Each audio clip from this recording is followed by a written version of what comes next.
में हम डिस्कस करेंगे अपना राइटिंग सेक्शन क्लास 10th का, जो कि है हमारा लेटर। और लेटर जो है आपका 5 मार्क्स का आता ही आता है। और लेटर जो है, सबसे पहले जब आपको किसी को कोई खत भेजना होता है किसी पर्पस के लिए, तो आप उसको लेटर कहेंगे। और लेटर जो है एक जगह से दूसरी जगह हमें भेजना होता है। तो लेटर जो है वो दो तरह के होते हैं, एक होता है फॉर्मल और दूसरा होता है इनफॉर्मल। जो फॉर्मल लेटर होता है वो औपचारिक लेटर होता है और दूसरा अनौपचारिक लेटर होता है।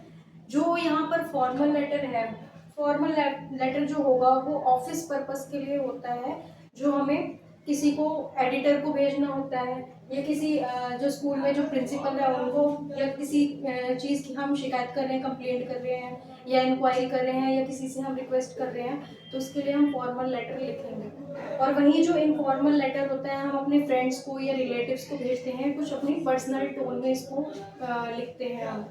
जैसे कि हम अपने फ्रेंड रिलेटिव को भेजते हैं तो अपने पर्सनल लैंग्वेज में ही लिखेंगे, लेकिन यहाँ पर जो है पर्सनल लैंग्वेज नहीं चलती। यहाँ पर आपको स्पष्ट शुद्ध भाषा में प्रॉपर वे में आपको ये लिखना होता है। तो यहाँ पर ये जो फॉर्मल लेटर है ऑफिस पर्पस के लिए होगा, और इनफॉर्मल लेटर हमारे फ्रेंड्स और रिलेटिव्स को जब हम लिखते हैं उनके लिए होगा।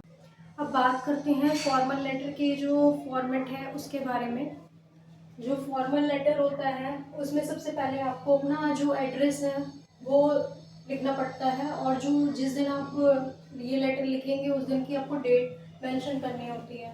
नेक्स्ट, आप जो रिसीवर्स डेजिग्नेशन है, जिसको आप भेजने वाले हो, उसका जो किसको भेज रहे हो उनके बारे में, और उनका जो एड्रेस है वो आपको यहाँ शो करना होता है। उसके बाद जो सब्जेक्ट है, किस विषय में आप लिख रहे हो, आपकी सब्जेक्ट लाइन क्या है, वो आपको एक लाइन में यहाँ क्लियर करनी पड़ती है।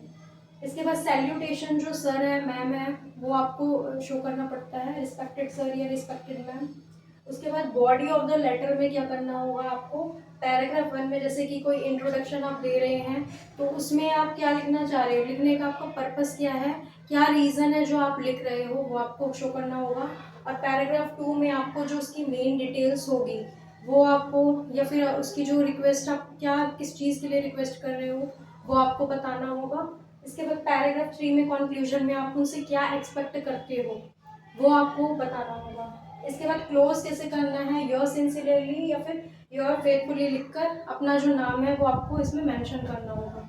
तो जो फॉर्मल लेटर होता है उसमें सबसे पहले जो एड्रेस आएगा वो आपका खुद का एड्रेस आता है, और उसके बाद डेट के बाद जो हम जिसको भेज रहे हैं लेटर उनका जो एड्रेस है, और एक लाइन में आपको ये सब्जेक्ट, बिल्कुल ब्रीफ में एक सब्जेक्ट लाइन आपको लिखनी होती है कि किस पर्पस से जो आप ये सब्जेक्ट क्या है इस फॉर्मल लेटर का, वो आपको यहाँ बताना पड़ता है। और सर मैम को किसको भेज रहे हो सैल्यूटेशन देनी होती है। और बॉडी ऑफ द लेटर में 3 पैराग्राफ्स में, एक कि क्या रीज़न है लिखने का, दूसरी क्यों क्या रिक्वेस्ट कर रहे हैं आप उनसे, और क्या एक्सपेक्ट करते हैं ये बताना होगा। क्लोजिंग में योर सिंसियरली, योर्स फेथफुली, और अपना नाम देना होगा। फॉर्मल लेटर जो होगा वो मैंने आपको बताया कि वो आप किसी को भी आप शुद्ध भाषा में लिखते हैं, उसको पर्सनल टोन में नहीं लिखा जाता। वहीं जो इनफॉर्मल लेटर होता है हम वो अपने फ्रेंड्स या रिलेटिव्स को भेजते हैं, तो अपनी पर्सनल लैंग्वेज में, पर्सनल टोन में उसको लिखते हैं। तो अब जो ये हमारा इनफॉर्मल लेटर की फॉर्मेट है वो क्या है, सबसे पहले जो आपका एड्रेस होगा या फिर सेंटर का जो एड्रेस होगा वो आता है, और जिस दिन आप लिख रहे हैं उस दिन की आपको डेट मेंशन करनी होती है।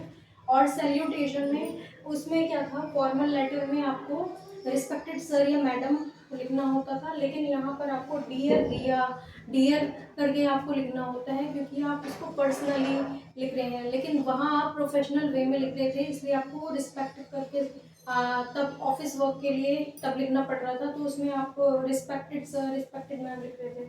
वही बॉडी ऑफ द लेटर में क्या है, पैराग्राफ 1 में आपको पहले उनका हालचाल पूछेंगे कि वो कैसे हैं, और अपना रीज़न बताओगे कि आप किस वजह से, किस कारण से ये लेटर को लिख रहे हैं। पैराग्राफ 2 में आप उसकी जो मेन डिटेल्स है कि आप क्या सोचते हैं, आपकी फीलिंग्स क्या है, और किस बारे में आप लिखना चाह रहे हैं, किस चीज़ से रिलेटेड लिख रहे हैं, वो आपको अपने विचार बताने होंगे। पैराग्राफ 3 में कंक्लूजन में आपको बेस्ट विशेस देनी होगी और वापस बात करने के लिए उनसे कहना होगा। और क्लोजिंग आप योर्स लविंगली, योर्स अफेक्शनेटली करके अपना नाम लिखेंगे। लेकिन एक चीज़ का ध्यान रखना है, योर्स अफेक्शनेट या फिर योर्स लविंगली, ये हम अगर कोई भी अगर लेटर लिख रहे हैं, फॉर्मल लिख रहे हैं, इनफॉर्मल लिख रहे हैं, वहाँ पर आपको अपोस्ट्रोफी एस नहीं लगाना है। सिंपली आपको yours lovingly, yours affectionately, yours faithfully पूरा वो लिखना होता है। अपोस्ट्रोफी एस आपको इसमें नहीं लगाना होता। तो इनफॉर्मल लेटर में जब हम लेटर लिखेंगे तो पहले सेंडर का एड्रेस आएगा और फिर डेट। लेकिन इसमें जो है हम फॉर्मल लेटर की तरह जिसको हम भेज रहे हैं उनका जो एड्रेस है हम वो मेंशन नहीं करते। इसमें डायरेक्टली जो है सैल्यूटेशन देते हैं, डियर रिया और बॉडी ऑफ द लेटर करके, तब हम इसको पूरा लिखते हैं। आई होप ये वीडियो आपको क्लियर हुई होगी, जिसमें हमने फॉर्मल और इनफॉर्मल लेटर के बारे में जाना है। फॉर्मल लेटर जो होगा वो आप किसी भी ऑफिस वर्क के लिए जब लिखते हैं प्रोफेशनल वे में, उसको तब लिखा जाता है और स्पष्ट लैंग्वेज में लिखा जाता है। लेकिन जो इनफॉर्मल लेटर होता है आप उसको अपनी पर्सनल टोन में लिखते हैं।